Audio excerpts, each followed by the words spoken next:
We're live. Welcome everybody here to the Lakers Lounge. I'm Anthony Irwin, joined in this lounge on this fun Lakers victory night by Raj Chipalu, he of All Access Lakers. A quick reminder, if you want to watch the game with us, if you enjoy the banter that Raj and I have after these games, then you can watch those games with us on All Access Lakers.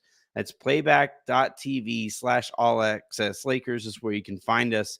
We were there watching tonight and had an absolute blast. This show is brought to you by Sleeper and the Sleeper app for fantasy. And the reason I kind of bring this up at the same time is, well, for those of you who were watching on All Access Lakers, our boy Shub was kind of sweating out and over Anthony Davis's point total, which would have been fun for you to be in on the action too, and maybe either follow him or not.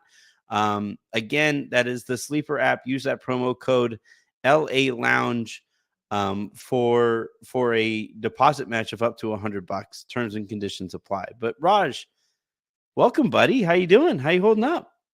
I'm doing great. I was hoping, Anthony, that you would come out in the Dylan Brooks, costume that you had last year.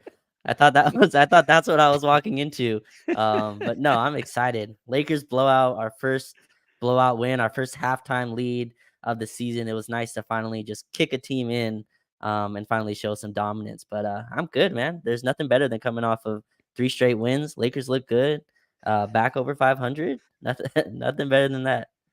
So I was debating whether or not to, in sending the tweet for this, debating, should I go with hell of a win? Should I call it, Right, and right. immediately got a text from my buddy and everybody's favorite lounge guest, Matt Moore, who texts, hell of a win, hell of a win.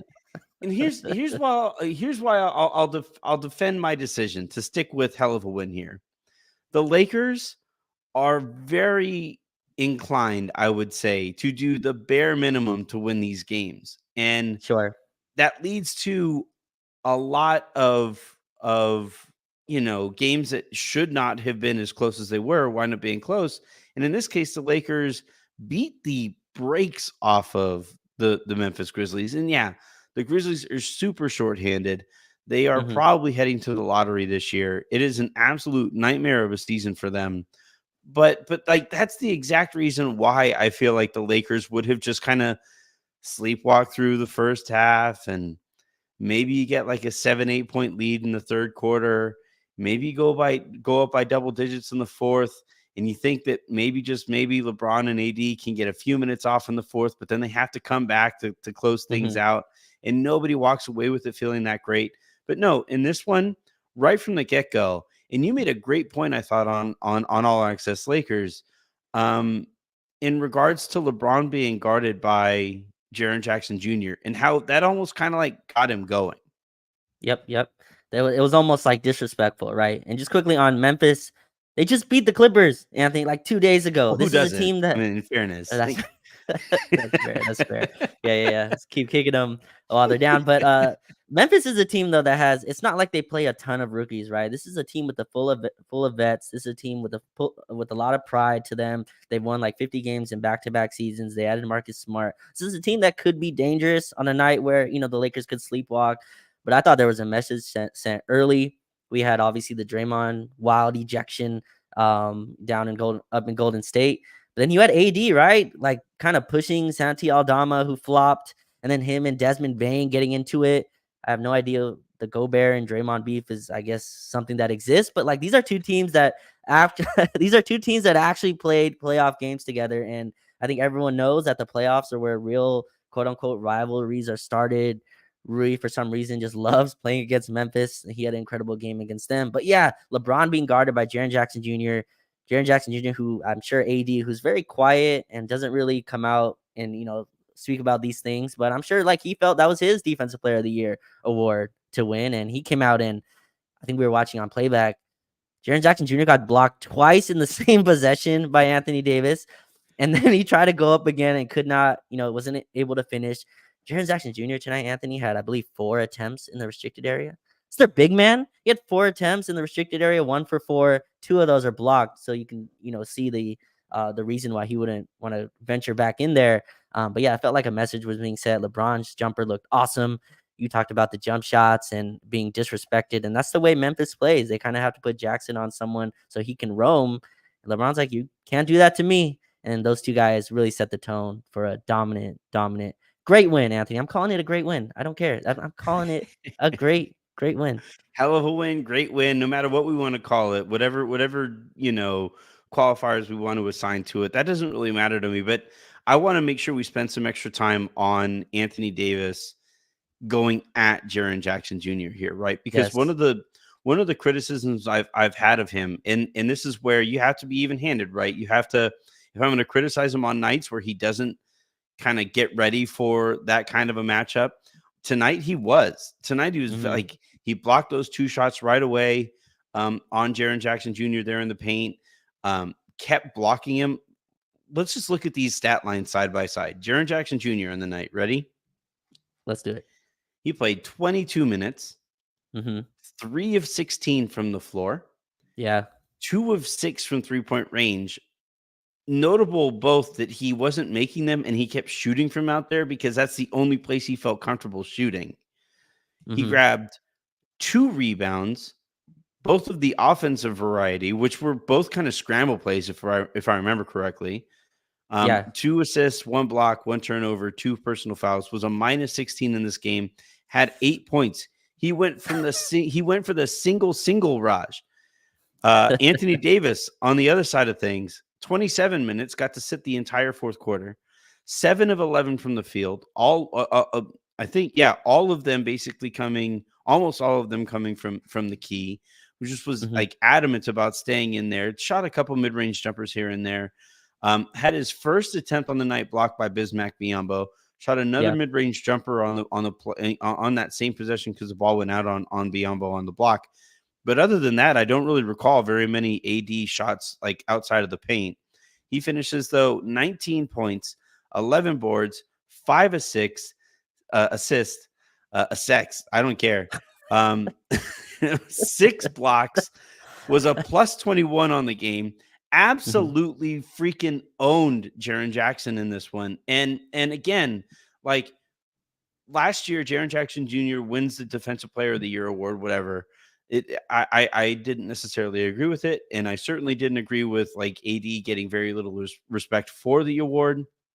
Heading into the season, he was another player given votes for best defensive presence in the league. But in this one, the Grizzlies shot, I want to make sure I get this right.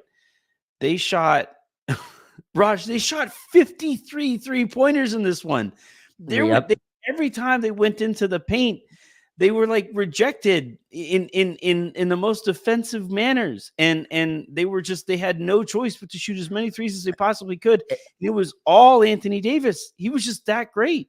He patrolled the whole basket. He had them scared to even look inside. That's all they can get. We're like step back threes, and Aldama and Roddy were hitting a few. But yeah, Anthony Davis was just the protector of the basket. Anthony, they went 9 for 20 from the restricted area. You know what I mean? Like they couldn't even hit. They were hitting their layups at like 47% around him. And I think a lot of that was when he wasn't even on the floor. They were able to switch ball screens. I love Cam Reddish on Desmond Bane. But Anthony Davis patrolling, and this felt like game 6. This felt like, deja vu, like right in the playoffs. Yeah. Obviously, no John Morant, in this one, but who obviously impacts their rim pressure. But like you have a team like Memphis. But he didn't impact their rim pressure in the playoffs. He was like shooting 15-foot floaters in that series.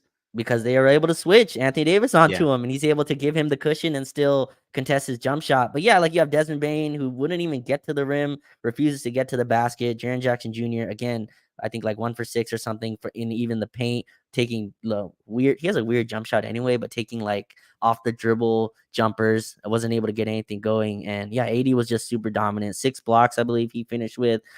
And I love the like concerted effort, Anthony, of our guards to at least get him the ball, right? Like it feels like it's it's very easy to kind of get lost on those when our guards come up and just shoot on the first open shot they get.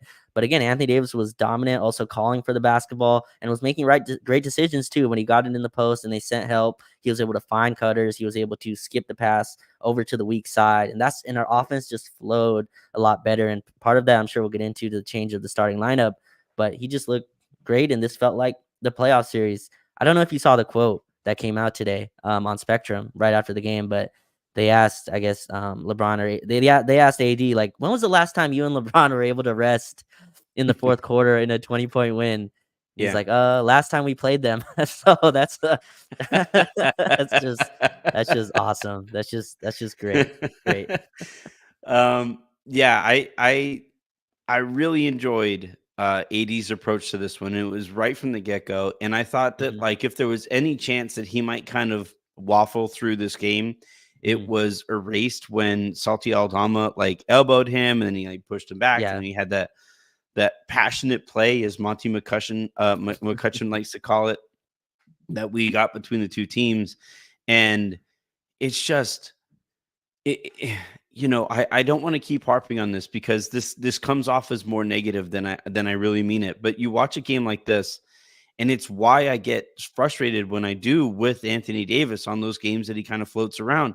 He is the most talented player on this Lakers team. I don't think it's particularly close. LeBron is like the next in line there, but AD is capable of impacting the game in so many effing ways. And in this one, he wiped Jaren Yeah. Jackson Jr. off of the face of the planet in this thing. He was not present for this game, and you could just tell, like one of my favorite things about like watching and covering sports at this point in technological development is that you have 4K and you have HD, and you saw Jaren Jackson Jr. in 4K in HD, kind of like looking around like, oh man, I don't have it tonight.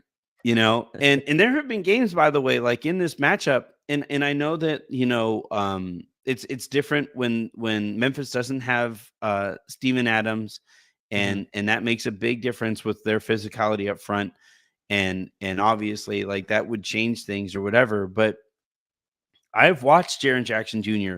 go specifically at Anthony Davis because he knows he was competing with AD for, defensive player of the year and those kinds of rep points, right? And in this one, it was very much turned in the other direction here. And I thought that set the tone. I think, frankly, like once I saw the way that LeBron reacted to Jaren Jackson Jr. guarding him, and once I saw AD's reaction to the, Salty Aldama picking up the double tech or whatever, I was like, oh, they're beating their ass tonight. Like this is gonna be an ass whooping, and they did. And the other part of this too is it's great when your stars set the tone, but you do have Yeah. to have that tone picked up.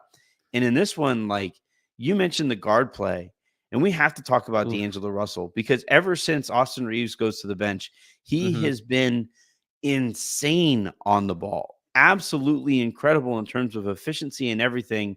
He finishes tonight 24 points. He's a game high plus 25, 8 of 12 from the floor, 6 of 8 from 3-point range. But to me, his command over the offense, his understanding of who to get the ball to, when to do so, who needs to be fed consistently, he has been really effing good since Reeves went to the bench. Yeah, I think it's like almost 26 assists now in the last 3 games with 2 turnovers. That's like prime Chris Paul level type of Yeah. assist to turnover ratio.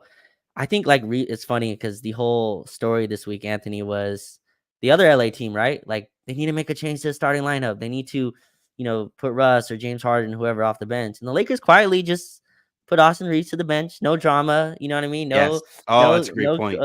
no, Yeah. no crazy stories about it. No quotes that come out. You know what I mean? Or nothing to analyze. Oh, Reeves came out this time. D'Lo comes out this time. They just quietly do it, and it kind of bumps the team into a place where everyone's roles are a little bit more solidified. Like I feel like D'Lo is able to come in and just understand that like I'm the point guard. It's my job to like I'm the one that has to operate out of the pick and roll. I know that when I do that, I know where my space is. When I fill, I know where I fill in corners or on the wings and space out. And he just looks in total command. Memphis is also a team, Anthony, that can't switch really against you. Like they do it a little bit with Jaren, but they're like a more of a drop coverage type team, and D'Lo's gonna cook that type of coverage. Like if you're not able to switch on your actions, D'Lo's able to drive. He's able to hit the pocket pass. His jumper is going to be streaky, so that's just going to make him a streaky offensive player just by that, because he doesn't get to the rim or the foul line a ton. But he has this in his game every time. I hear you talk about this as well. The playmaking is there every night for him. He's too good a passer to throw these wild. Sometimes he gets a little crazy where he'll throw like behind the back wild passes, but he has a lot of control right now, and he just looks like he has a good understanding of where everyone's supposed to be. Knows the offense obviously really well.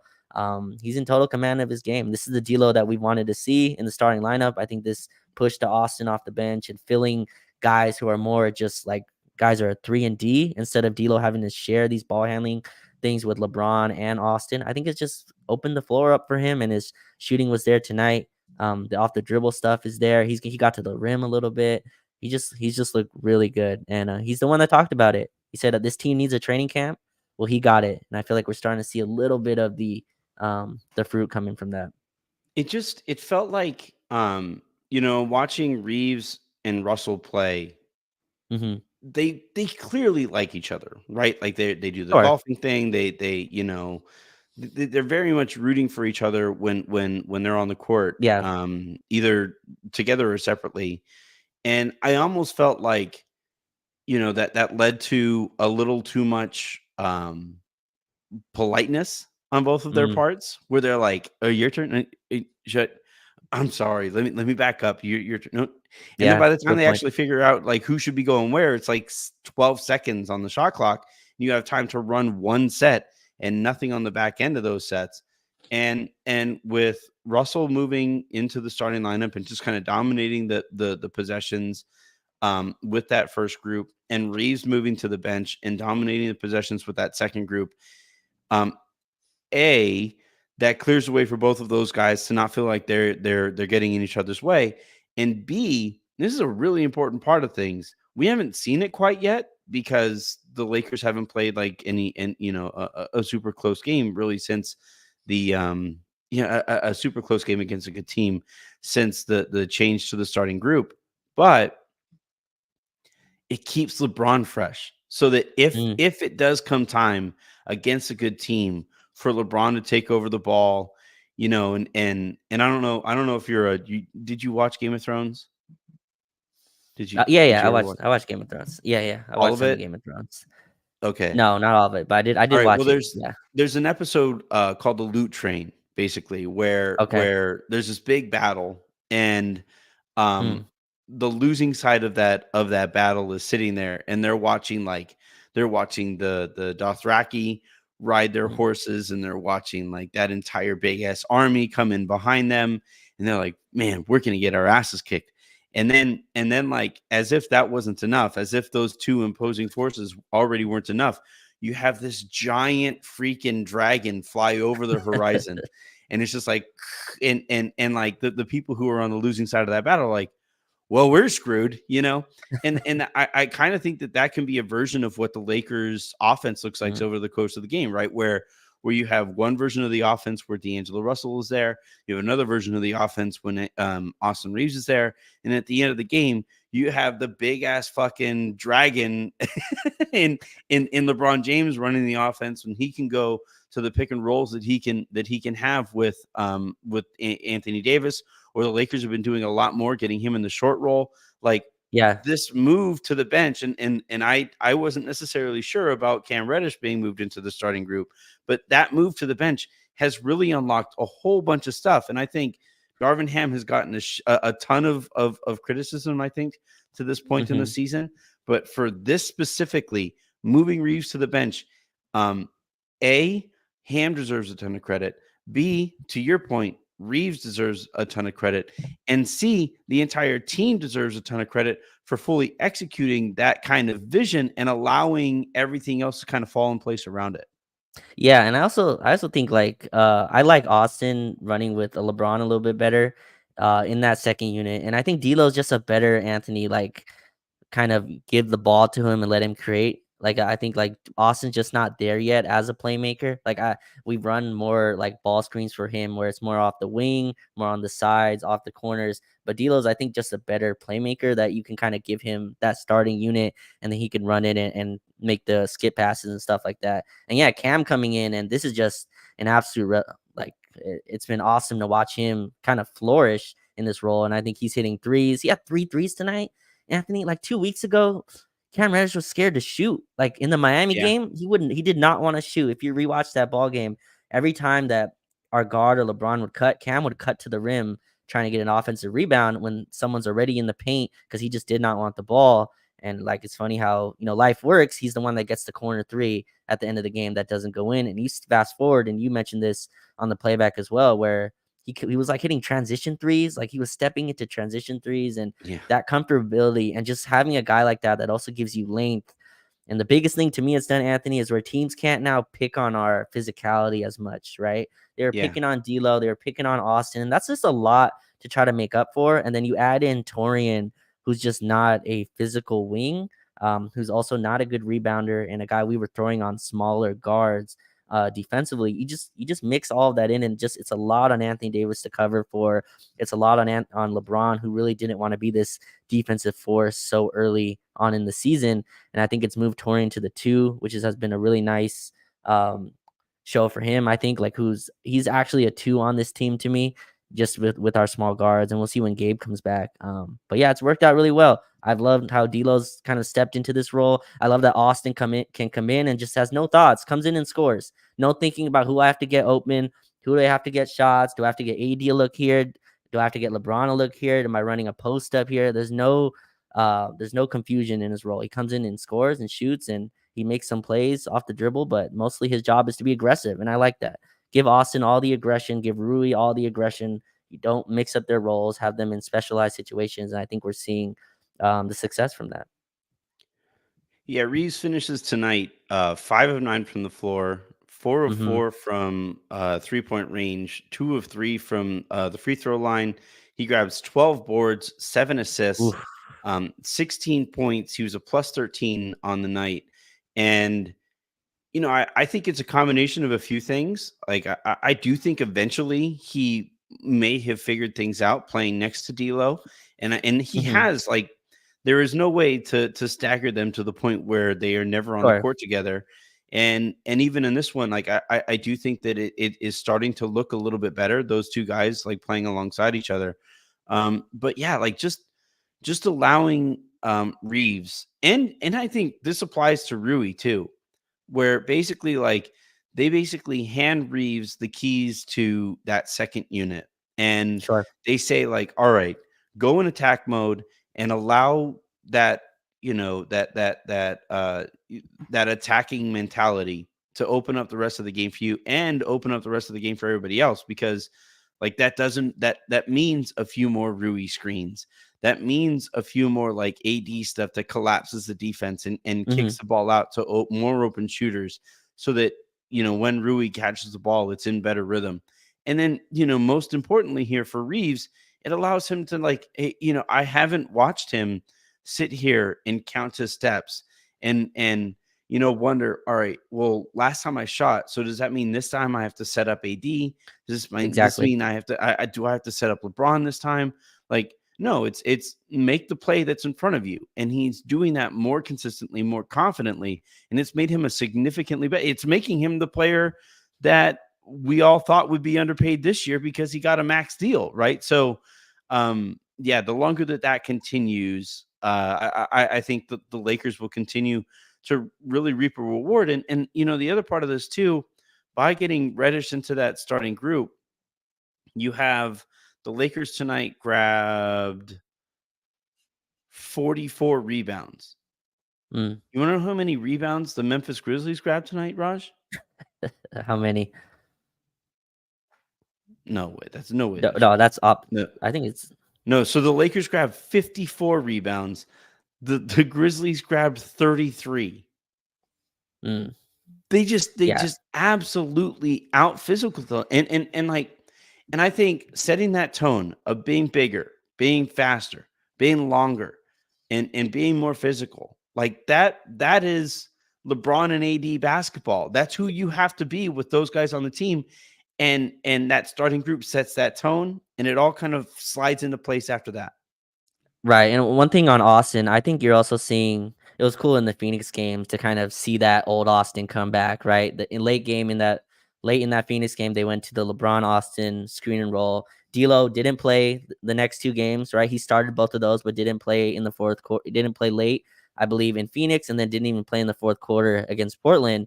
And part of that again is having more size on the floor, and it's also they're like Austin's gonna have the ball, so you don't really need another ball handler next to LeBron. It was cool to kind of see him be able to attack and just show that playoff Austin had a bunch of late jumpers against Phoenix, was able to, attack off the dribble against Portland. But yeah, with Cam, to me, Anthony, watching him defend, like watching him slide around screens, he's so long, has so much length. He has like a ton of deflections too. And he just adds like versatility that honestly, this is what Vando was He's really supposed to be. bendy too, right? Like he's just Yeah. like he's so good at kind of arching his back and getting around those screens. The And yeah, yeah, the term I use, he slithers like yeah, like he's able absolutely. to like he is able to get around on Snake KD, is the right? term you were looking for there. Snake, yes. I didn't want to say Mamba. I feel like it's too little too soon.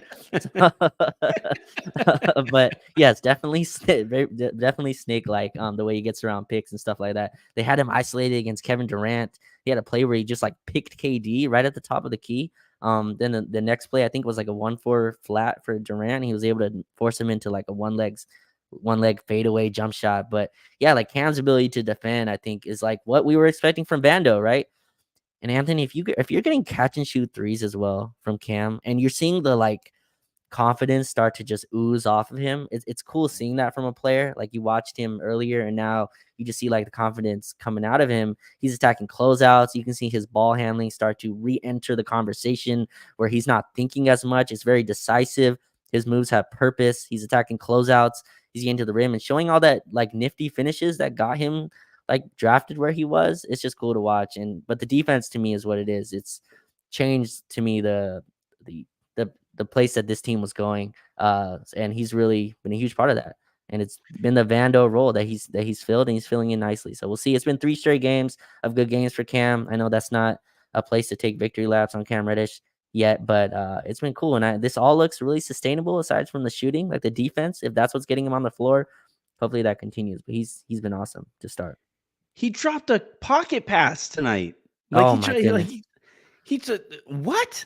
And it's funny. I forget who made this point on All Access Lakers tonight, but it was basically like basically the point was that he's allowing the defense to set up the rest of his game and allow Mhm. whatever offense. I think he was Shub. Allow whatever offense he creates and whatever offensive production he has is just house money at that point. And it's because Mhm. he's playing so well defensively that you're like, oh yeah, cool. Make a couple threes too. That's cool.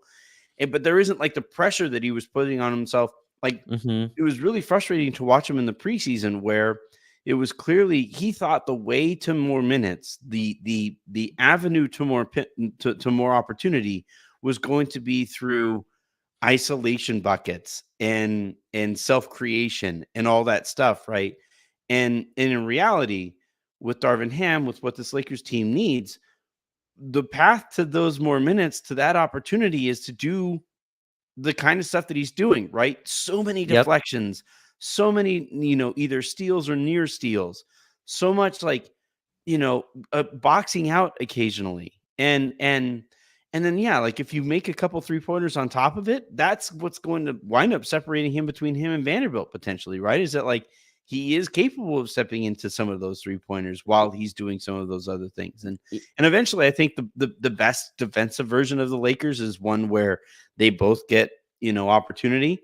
But for right now, it's really cool to kind of watch, Cam Reddish. And again, like you said, it's only a few games, still kind of honeymoon period here, but it's been really cool to watch Cam Reddish kind of realize in real time, oh, this is what you guys need from me, like, Sure. oh, okay, like I can do that, and he can, like this is what we during the broadcast tonight at halftime, you and I were talking about Zach LaVine and how frustrating it is to watch somebody who is so Yep. physically gifted, just like not give a shit on defense and continue to get blown by on or off the ball and never balk out and never do those things that like make him a positively impactful player um, when he isn't scoring. But in this case, watching Reddish kind of figure that out and do that, while he's on this minimum contract and potentially extend his career,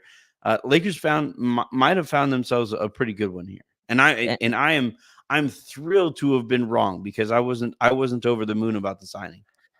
So I think on being wrong, I was also wrong. I didn't think Cam Reddish would be able to come in. I also think like obviously the Cam Reddish train is starting to pick up real steam. And I think this is also not the train that we were sold. Like this is not the Cam Reddish train that left, Yeah. left the station, right? This is a totally different Cam Reddish train that has arrived, at our stop. And with him, I remember they asked him after one of the games that he came in and played some good defense. And I think he hit like maybe a 3 or something. He wasn't starting yet, and they're like, "Oh, like when did you did you know that you were going to kind of get your minutes this way?" He's like, "Yeah, I can do this, but I have more to my game, right?" And you could tell that was kind of his mentality to start. I also think it's not just Darvin, Anthony, it's also the fans. Like he's getting all the praise for his defensive his defensive production, and that must be so different for him. And what I said on the playback was I think Anthony cut out real quick. But what I said in the playback was that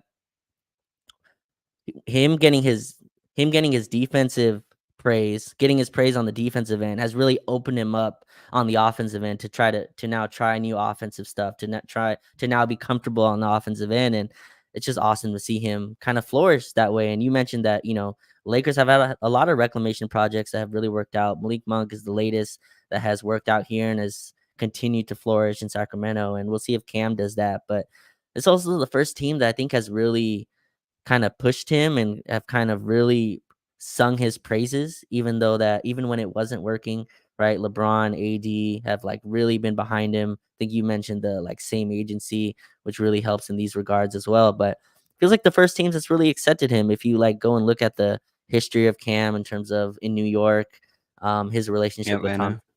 Tom Thibodeau. Yeah, Atlanta drafted him really high, right? Was expecting a different player than we have here. And then Portland, we just saw them the other day, were already tanking, kind of no real direction. I believe Dame was out already. So you change the environment. Sometimes you change the player. I think that's what we're seeing.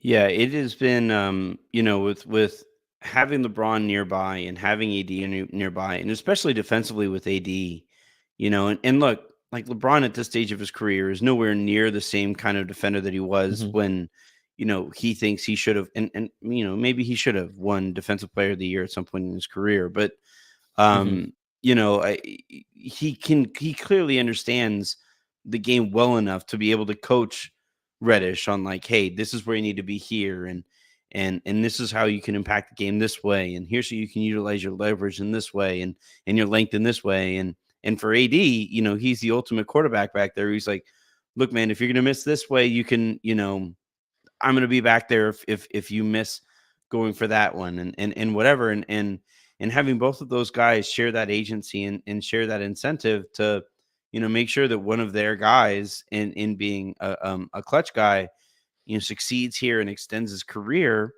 I think that really pays dividends here for a guy who, like, if this doesn't work out, Raj, and this is the Yeah. thing, that I always kind of point to when I look at like outcomes and outcomes that I want is what's the incentive for the outcome that I want here? And in this case, for Cam Reddish, the outcome that I want is something close to what we're seeing right now. And the incentive is if he doesn't do this, if he doesn't buy in, if he is just focused on self creation and getting buckets as being the way that he's going to get minutes here, then he's out of the league, or maybe he gets like one or two more, like, I guess we'll give the lottery pick a chance type of opportunities, and then he's gone, and again, there's a whole bunch of season left over, and there's plenty of time for him to revert back to bad habits. But at this point, man, like in terms of just like raw data, this is the defense. At least I don't think the shooting is real as Sure. much as I would like to see it. And as great as that would be for the Lakers, I don't think he's going to be as confident or competent a shooter as he's been to this point in the season. But even on that, in that regard, Raj, you look at the way he's catching the ball, and this is where, again, working with LeBron, who entered the NBA, not a great shooter. Like I remember when I was in high school, and we all had takes about LeBron when I was in high school. I think he's like a year older than me. I remember like talking to my friends, being like, "Man, if LeBron never learns how to shoot, he's just never going to be, the type of player that we think he's capable of being." And eventually he figured it out, and he put that work in, and all of those things. And a lot of times when an inconsistent shooter is trying to become consistent, it starts with the feet. And Sure. and you watch him, you clipped the transition three that he hit, but you look at all of his catches, especially on makes right now, and it's all that quick hop to get his Yeah. feet squared, and it's all in that rhythm there. And it's and that consistency, that repeatable nature, that's what's going to make him the kind of shooter that he could be. But even if he doesn't, these habits defensively, that's already your win. Just so long as you continue doing that, that's the win. And if you do that stuff on top of that, well, that's the payday. That's how you get your bag. Yeah, 100%. I mean, Anthony, I love Jaren Vanderbilt. He just got $15 million a year. This is a guy that can't shoot, right? Like that doesn't finish well inside. So imagine all these stuff he must be really good at to get paid, in terms of if you have very little offensive game. And I think Vanderbilt's a better passer, than he gets credit for, but he's not going to be that on this team. That means he must be an incredible defender. To me, Cam Reddish, like, at least so far, it's been a few games, he's not that far off, Anthony, in terms of a point of attack defender. I don't know if you agree with me, but like watching Cam, I've watched him on Paul George. I've watched him on Kevin Durant. I watched him on Desmond Bane tonight. We just played Desmond Bane in a playoff series. Watching Cam deny him the ball, able to stay with him. All Bane can do, and Anthony Davis has a huge part of this for sure, but all Bane can do is really take step back threes. Like, he was unable to get to the basket. Bane has a nice floater game. You mentioned he's one of your players that you like in the league. Bane has a lot of stuff to his bag, and Cam was able to kind of stay with him and make things tough. Bane And, was a with game worst minus 24 in this one. Only scored 15 right. points on 5 of 10 shooting, 2 of 6 from 3-point range. He was never Yeah. comfortable. He was not, and Cam was a big part of that. He has a lot of length to him, right? You mentioned Zach LaVine. I think Cam has like a better wingspan than Zach. Like, he has more defensive tools even than Zach does. Zach is a better athlete, just in pure athleticism. But I think Cam is one, like, that's why he gets the Paul George comparisons, right? As those are obviously not looking right so far in his career, but like, he's got like at least the tangible, the length and stuff like that to impact shots. But yeah, it's been cool to watch him just kind of flourish as a defensive guy. And with the shooting, to me, it's all about, like, can he repeat the same form every single time? And it does look a little tighter. I don't know if I'm like looking at results straight from that, but the jump shot does look a little better than at least it did in preseason. And I mean, Anthony, he's a guy that's been taking like off the dribble stuff, right? It's like the THT thing. Like, he's a guy that's been Yeah. such an on ball shooter that, like, having to shift to being a catch and shoot 3-and-D guy, that's an adjustment that takes real work and real precision and real purpose in terms of what you work on. And again, I'm not sure what happened in Portland, New York, Atlanta. I'm not sure if that's what they're working on with him, but I'm sure here, like, Cam, these are where you're getting your shots. You're getting your shots in these corners, on the wing. You're not getting off the dribble, step back, pull up threes. We don't play that here. Like, you don't get Yeah. those. That's not part of your bag. But what he does have is, when they close out, he has all those handles to get to the rim. He had a play in the feet against Portland where, like, he had DeAndre Ayton going backwards, left to right crossover, floater off the glass on him.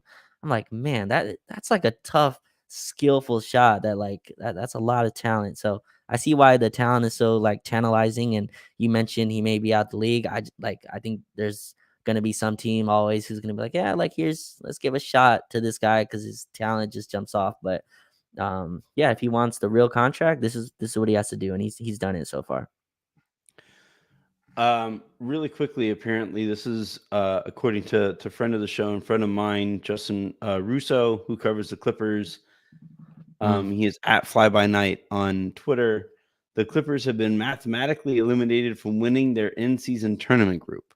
Um, Oh yeah, we're 2-0. 2-0, that's baby. such a, In the such a fun stat.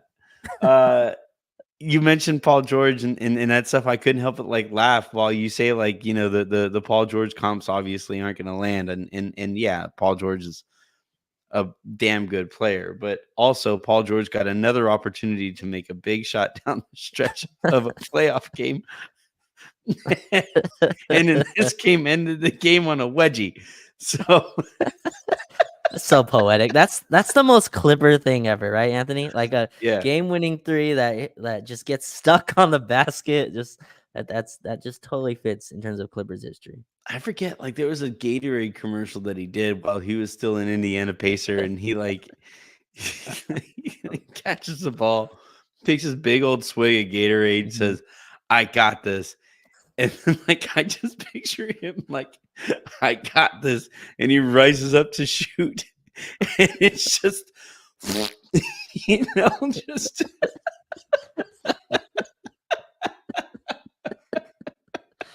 Oh my god. oh man, the vibes are immaculate. The Lakers again beat the Memphis Grizzlies here, 134 to 107. I mentioned the Golden State Warriors because elsewhere in Whoa, the NBA, you vibes are had amazing. you had Draymond Green attempting a rear naked chokehold on Rudy Gobert 2 minutes into their game. Oh man, this is it's just one of those fun nights that you'll occasionally get in the NBA and rooting for a basketball team, and you got to enjoy them when they come. Anything else about this game specifically that you want to hit on? We've talked about D'Angelo Russell. We've talked about Austin Reaves, and is Yeah, there anything yeah, specifically that you want to hit on? yeah. I think we'd be remiss not to mention Rui. Like I think Rui was absolutely fantastic. Was able to get to his spots. He looks, Anthony, like the guy that we signed for 3 years. I feel like Memphis should have just maxed Rui Hachimura. There's something about when he sees their jersey, he just turns into some Kawhi Leonard, Michael Jordan kind of ass player. It just Yeah. absolutely cooks them. Jumper looks nice. He's getting a lot of lift. He was able to get to his spots. I think Anthony, like early in the season, he was kind of told, at least it looks like he feels like his role was, okay, I got to come in and average 20. You know what I mean? Like every time I get the ball, I have to shoot it. That's my job. That's what they paid me for. And like him sitting out, I feel like was a kind of a bless. You don't ever want a concussion, obviously, but it felt like a little blessing in disguise for him where he's able to kind of settle himself down. And these Mhm. last few games since he's come back, he's really understood his role. He's having nice playmaking opportunities as well. Not passing a ton, but like where he's attacking with a lot of purpose. He had some nice skip passes out, a lot of skip passes to the opposite wing, and just being that like bully ball guy who doesn't always have to shoot a three right when he catches it, doesn't always have to get to the mid range. If it's not there, he can pump fake. He had a pump fake like jump into the guy foul today. I'm like, yes, that's there for you like a ton. He's another guy since like our guards don't do it. Like he can feel that like get to the line roll because like LeBron doesn't get the calls I think he should. Anthony Davis gets to the line, but Rui's another guy to me that can get to the foul line. Just has a huge offensive game. So another really nice in rhythm game for Rui, who again just Memphis must hate him. Like he just every time they play him, he just absolutely cooks them. The Lakers tonight set a record, a team record, or tied a team record here with Mm-hmm. 22 threes. They also set an NBA record by shooting 63 basically percent on those threes, going Wow. 22 of 35. That is the highest uh, percentage that a team has ever shot in attempting at least 35 3-pointers. And, obviously they're not going to hit at that kind of clip, but you were eventually going to see some positive regression, right? Some progression to the mean because they had missed so many open jumpers to this point in the season. And, when I was watching them hit, it honestly, Raj, felt for more parts of the game that like Memphis was hitting It stupid did. threes, right? Like it felt like Memphis was hitting like the ridiculous ones, and the ones that the Lakers were hitting were kind of more within the flow of the offense. Yeah, definitely. It felt like our ball movement was really good. D'Lo was getting a lot of open looks out of it. Rui, Austin, I think, came in. Our offense just looked good. It looked in the flow. Memphis just had a tough time defending us. They had to send 2 at AD. They had no answer for LeBron. They had no answer for Rui. And yeah, Memphis, that's all they could do, right? They were unable to put any pressure at the rim. A lot of step back threes. The Santi Aldama jab step 3 in the corner almost three. broke me, Anthony. We were up like 25, but still, it was just this is not basketball. This is not good basketball process. Yeah, like I was surprised at that too. It felt like Memphis was hitting all the threes. But yeah, like I feel like our offense was really good. They're starting to find their rhythm. Everyone knows where their shots are coming from. Your grandson, Max Christie. My large adult son. Large adult son. Yes, I got to get that right one day. But Max Christie did he hit the 3 to tie the record? I believe he hit the 3 to tie the record because I think he was the last 3 of the game. Or was it Rui? I think he hit the one to tie. Nobody hit a 3 after him. Right. Yeah. So even Max got in on the action, and Max Christie, because there's 2 Maxes that play today. Max Christie was able to hit the 3, and everyone had it going. So nice big blowout win that I was asking for, and we got it. Yeah, it was exactly what we were hoping for. Exactly what the Lakers needed as they play again tomorrow night. For those of you again who want to watch those games with us, tune into All Access Lakers. It's playback.tv/All Access Lakers to tune in and watch those games with us. Make an account, log in, watch that game, comment, come up on stage if you want to come up on stage and have a good time with us there. I will be there again tomorrow as I attempt to now go 5-0 on the season. I'm 4-0 in my appearances there. And what that means is if it looks like the Lakers are going to leave, I'm going to dip and pretend I wasn't there, and my record will stay intact, or they'll just win and we'll keep this thing rolling. So again, I've mentioned this before, but the Lounge and All Access Lakers, we are kind of building out our kind of partnership in making this content either during or after games. So we will be bringing on some of the co-hosts there from All Access Lakers here in future shows. Raj, you were kind enough to hop on here with us tonight after this game, and I always appreciate it, man. And man, this was fun. What a fun night here for the NBA. As I got to laugh at Rudy Gobert getting choked out by Draymond Green. Like every image that I saw was just like you could hear Rudy Gobert like going, like it's the best. It's the best that I like. And now you have this war between the Warriors and Wolves fans who claim that no, Draymond was a peacemaker, no, Gobert was a peacemaker, no, peacemaker isn't actually the word that you should be using here. John Cena is involved somehow. It's a whole bunch of stuff that is going on. And my favorite part about it is that it's all happening on these highlighter courts that Adam Silver is trying to sell to these TV partners as his league fights itself. Amazing. It's all incredible. But Raj, thank you very much for hopping on. And apparently I'll talk to you tomorrow. Yep. 6-0, Anthony, coming. Your 6-0 record is coming tomorrow. I think 6-0. 5-0. Sorry. 5-0. Yeah. 5-0. 6 by Friday. 6 by Friday. There it is. 50. Thank you, everybody, for tuning in. Have a great rest of your day. Make somebody else's. And we will talk to you tomorrow.